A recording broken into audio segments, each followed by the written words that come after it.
Hi there, everybody. It's Marc Laurenson here from Sydney Astrology School, and thank you very much for joining me as we look towards the sky and see what the planets are teaching us for the month of August in 2020. Now, this particular month is very, very interesting in the respect that the stellium, the big stellium that we're having, that we've had since the beginning of the year and is going to last until the end of the year, is getting hit by all the personal planets this month. And the stellium, of course, is a stellium between Pluto and Saturn and Jupiter. Now, as the personal planets come into contact with this stellium, they're teaching us some quite profound lessons. And I really believe that us as human beings need to understand what this stellium is all about. On a collective level, we can actually see it as far as COVID is concerned. And that's a whole different story, a whole different webinar, really, about that particular stellium and COVID. And so I won't be talking about what that means in this particular monthly webinar, but I'm going to talk about it on a more personal level for each of us, as Mercury and Venus and Mars come into contact with the stellium itself. So we open the month with Mercury still in Cancer, coming into opposition with this stellium. Now, let's talk about the stellium, not so much on a global level, but more on a personal level. Let's talk about what it means to us and what we're learning in our lives via this stellium. When we're talking about Pluto, we're talking about power. We're talking about a level of power that we need to have in this lifetime to really be able to live our life to the fullest. And most of us are looking at power outside of ourselves, meaning most of us are going outside and thinking, if I make as much money as I can, that's powerful. If I become famous, if I become well known, that's powerful. If I become as beautiful as possible, and I can put myself all over Instagram and all that kind of stuff and show off my beauty, that's powerful. As far as Pluto is concerned, that's powerless. Because anybody that's looking for power outside of themselves, anyone who's looking for power through money or through fame or prestige or through looks or any other external area, as far as Pluto is concerned, you are pretty much trying to get your power outside of yourself, and therefore you are not in a powerful position yourself. So therefore, Pluto is always about a sense of personal power that we have without having to go outside of ourselves to look for it. And it's about an invincibility as well. It's about a feeling of not being intimidated by that kind of stuff, not being intimidated by money, or not being intimidated by fame, or not being intimidated by looks. It's a feeling of not being fearful of life or frightened of life, and now to be able to be invincible enough to go out into life and to live it to the fullest. Now, Saturn, of course, takes on a level of personal authority, being in charge of our own lives, being the CEO of our lives, being the boss of who we are. And there's a certain amount of responsibility, as we know, that comes with Saturn. And we have to be responsible for our lives. Basically, we are here for a reason, we are here for a purpose, and we have to be responsible for that. We have to take accountability for every step we take. And so when you look at Saturn and Pluto together, you go down the road of, with power comes responsibility. You've heard that before. And so this is very much about that. This is about power and responsibility, and the responsibility of how we use our power this lifetime. Now, Jupiter, many people will say, oh, isn't this a good thing? Jupiter comes into our lives on the level of being able to bring some kind of optimism or confidence into a particular area. And yes, it does do that. But Jupiter does expand things. Jupiter makes things bigger. And it only makes things bigger on the level of how it's being played. And so, Jupiter can actually make things go even wider than something normally would, or expand beyond what it normally would. But Jupiter is very much about our belief systems, as we know, and about our personal laws too. And so this is very, very important for us to understand, because Jupiter is what we stand for. Jupiter is what we have faith in. Jupiter is our personal principles, our ethics, and our beliefs. And for most of us, a lot of us think, we believe in all different things. And some of us actually believe, it's a dog-eat-dog world, and you've got to get out there and grab what you can when you can. And some people have this idea of, life is just hard work. You work in a job to make some money that you don't particularly like. You struggle through life. It's full of challenges, and then you die. All these are belief systems that people live by. And that's Jupiterian. That is Jupiterian, because that is their way of life. And so for us, we have to have a Jupiterian belief system that makes us feel on a certain level that life is meaningful, that life has purpose, that life has something to offer, that we are here for a very important reason.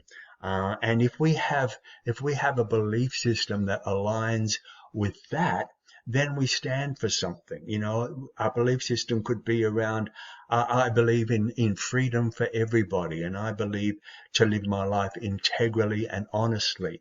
And that's my belief system, and that's what I stand for. And therefore, everything that I do is framed by that philosophically. And that's how I live my life. That's what I rest my life on. And there's so many ways you can have your belief systems. There's so many mission statement of your own that makes you feel good and is meaningful and important to you. And so here we have that sense of power, we have that sense of responsibility, and we have that sense of what we believe in and what we stand for, all coming together. Now, this makes us feel on a certain level like our lives have to, in a certain way, follow this as the stellium comes together. Now, you can see collectively and globally how this has kind of got right out of whack, because there is a real abuse of power going on in the world. There's a real abuse of authority going on in the world.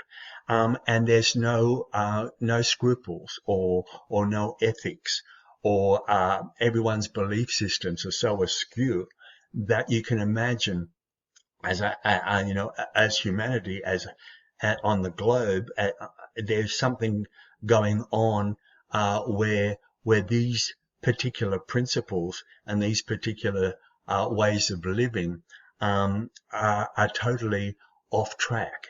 They're not in alignment with what I would call any spiritual way of life. Now,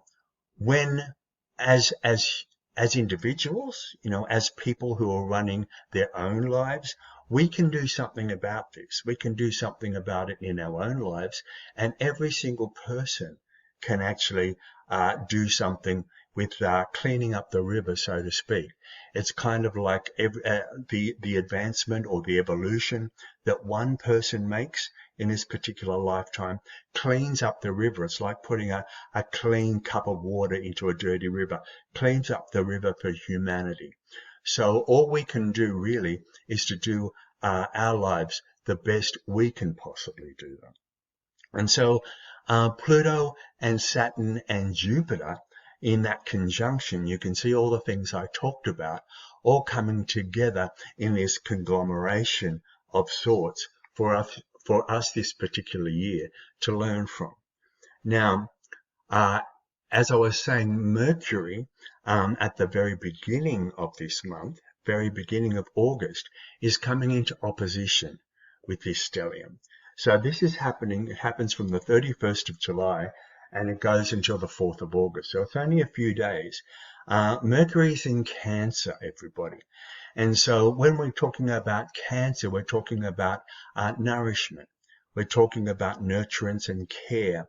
But for Cancer, it's always going to be around feeling emotionally secure and being nourished, being fed. And so here we need to become mentally nourished. We need to become mentally stimulated. We need to feed our minds with information, with good information. Now, what could be happening over these few days is we could be actually getting information through what we're reading, through the internet, maybe through the family, because it's Cancer, maybe through the family. It could actually come in via all different ways, through caring and through being able to extend love to somebody, be able to make somebody feel protected. All those Cancer kind of feelings come into it. But more than anything else, I feel we need to mentally nourish ourselves with loving and caring thoughts. And when we look at it in opposition to the stellium, it feels like all the stuff that I just talked about needs to come into our minds, into our heads. We need to understand it. We need to get it. We need to have a few pennies drop around this kind of stuff at the very, very, very beginning of August. Possibly listening to this webinar, possibly listening to this little YouTube clip might have something to do with it. Who knows? Who knows? So the next planet that comes into alignment with it is Mars. Now, this is really interesting because Mars is in Aries. I talked about that in the clip last month, and I'll talk about it again next month because it goes retrograde. But Mars is in Aries for quite a long time. Mars is in Aries until the beginning of next year. But in this month, Mars goes into square with the stellium, with the Pluto, Saturn, and Jupiter stellium, goes into square from the 3rd of August right through until the 29th of August. So pretty much all of the month. In Aries, of course. Now, most people are going to think, oh, this is going to be a pretty volatile time. Mars in Aries, squaring Pluto and squaring Saturn and squaring Jupiter. It doesn't have to be. It doesn't have to be. This could actually be one of those times where something happens in your life which could activate something on the level of getting all the stuff that I talked about earlier on in the clip into some form of action. Because Mars is about that, particularly in Aries. It's about activating something. It's about making sure that something happens. And it's very in touch with our will. Our willpower is a big, big part of this. And so it doesn't have to be volatile. You know what I mean? We don't have to go out fighting for anything here. I mean, when I talk about fighting for things, it's not in that, I don't want to say we don't have to fight, but I don't want to say fighting in that angry, aggressive kind of way. It doesn't have to be like that. Sometimes it can actually just be standing up to a challenge, being challenged by something and not being scared of it and being able to stand up to it and overcome it. If you call that fighting, well, that kind of fighting I agree with, because there is something about being challenged in this lifetime that is important to us. And Mars is always up for a challenge. Mars needs to be challenged, particularly in Aries. And so you may be challenged, but you don't have to fight. And so here we're going to be challenged on the level of what I would say, our power, our level of integrity, and our level of taking charge of our lives and becoming more of an authority, and our level of what we truly believe in, and our level of what we stand for, as I said before. And our principles and our ethics could be at stake here as well. And so it's about us putting some focus, giving it a direction, that feeling of being able to activate something in our lives that make us feel like we're heading towards something that encompasses these particular energies. I can imagine that August will be a very powerful month for a lot of people. And when I say powerful, I'm talking about internal power here, everybody. I'm talking about people taking their power back from situations where they might have given their power away, and taking back their authority in situations, and coming into a stronger sense of what they believe in, what they have faith in. A stronger sense of confidence could come into this as well. So it can, as I said, it can be a really, really empowering month for a lot of people. And it feels to me that there could be something that gets activated in this particular month, that goes towards something that could actually be quite important for you as the year goes on, particularly because Mars is going to be in Aries for the rest of the year. So as the year goes on, this could be a transformative kind of starting point for something that could be carried on throughout the rest of the year.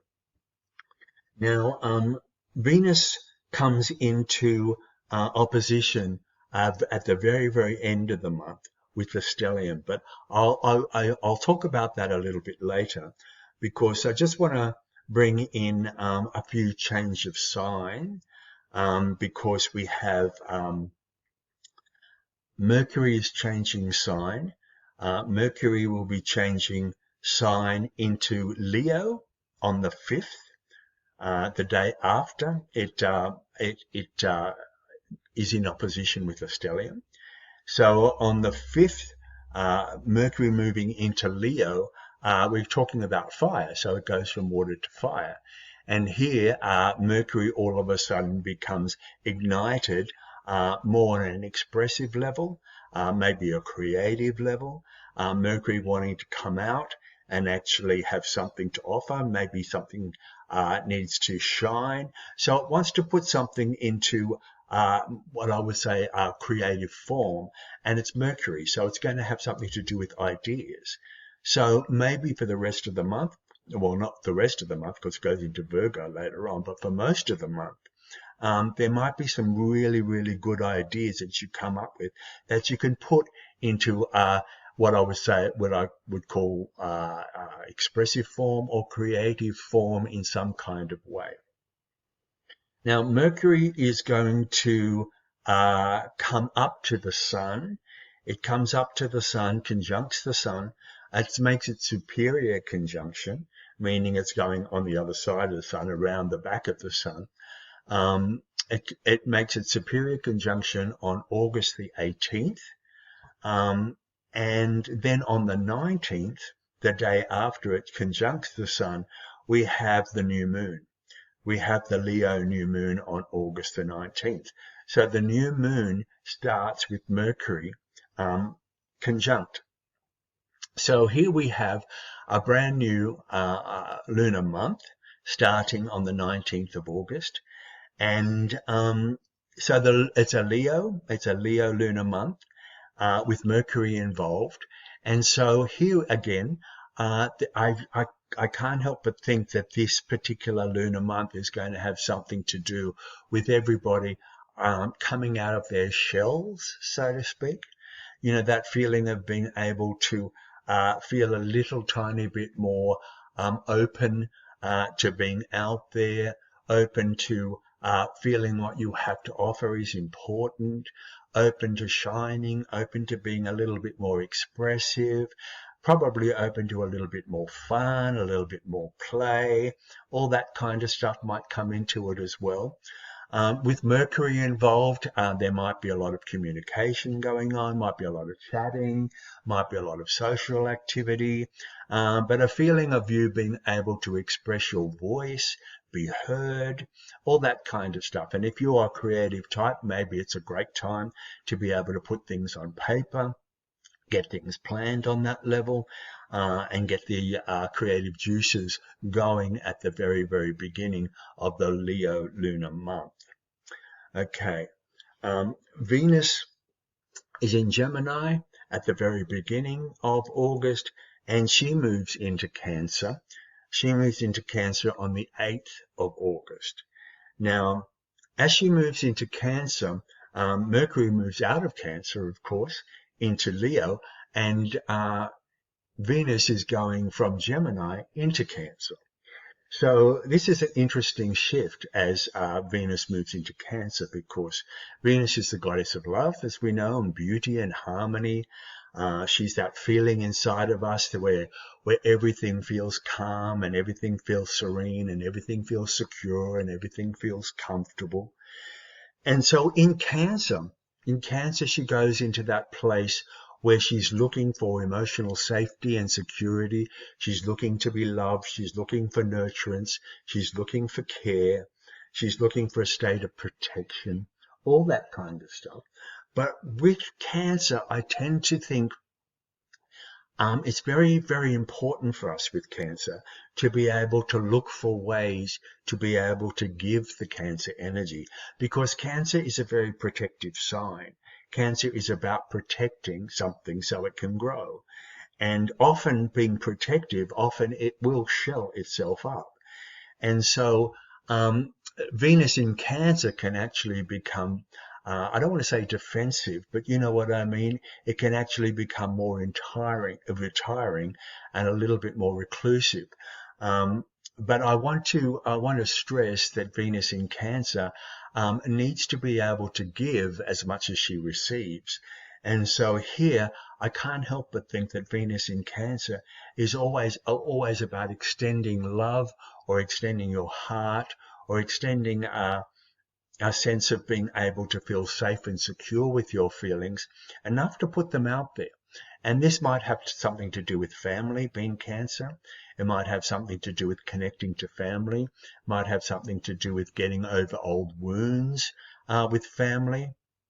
A feeling of being able to come into a heart space with people who are close to you, with people who you love and love you back. This also could go down the road of security and safety. You know, that feeling of nourishing yourself and looking after yourself on that level. Self-care comes into Cancer a hell of a lot, especially Venus in Cancer. You know, often think Venus is about connection, and it is. But Venus is also about our security and our safety. So it's very much about our self-nurturance, looking after ourselves and making ourselves feel good from the inside out, if you know what I mean. So here we go. Here's another personal planet that's coming into aspect with the stellium. So it's coming into opposition with the stellium, and this is right at the very end of the month. So it's not until the 31st of August, and then it extends to the 4th of September.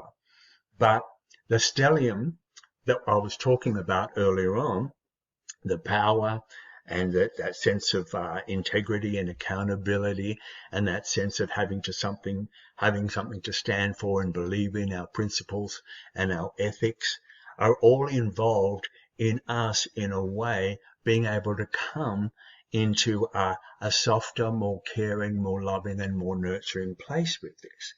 Now, this is really interesting because this will give you an idea of how to extend this love out, if you know what I mean. This is not about needing to receive it, because I feel that many of us at this particular time may go out looking for this. You know, I need love, I need safety, I need security, may go out looking for this and may abandon their principles, or may abandon their power, or may abandon their sense of inner strength in an attempt at getting this. Now, it's only a few days when this happens, everybody, but at the same time, be very, very conscious of how you extend your love out. Because how you extend your love out has to have something to do with you feeling very much in a state of personal power as you do this, feeling strong and feeling secure within yourself as you do this. And also Saturn has a feeling of being able to give it in the right way to the right people for the right reasons. You know, that kind of thing.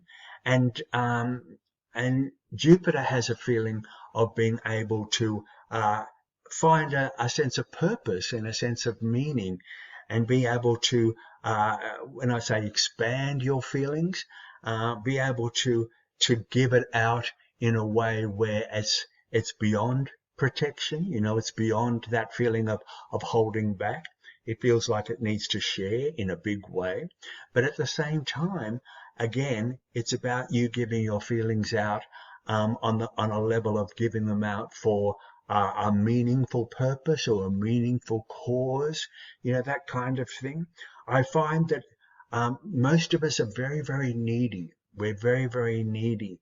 And in our neediness, we tend to abandon a lot of the stuff that makes us who we are, that makes us strong, and that makes us powerful, and that makes us integral. You know, all those things. So all of that needs to be intact at the very end of this month and the beginning of next month, as we give love and give care and give nurturance and give bonding out in a way where we're feeling this is going out for all the right reasons. It's coming from me from a very, very truthful place, you know, and it's coming from a place of me feeling strong and me feeling in the driver's seat of being able to give it out without feeling, you know, it's an unconditional kind of feeling, without feeling I need anything in return, if you know what I mean. So, interesting month, isn't it, everybody? So that's the sky, and that's what the planets are teaching us for August of 2020.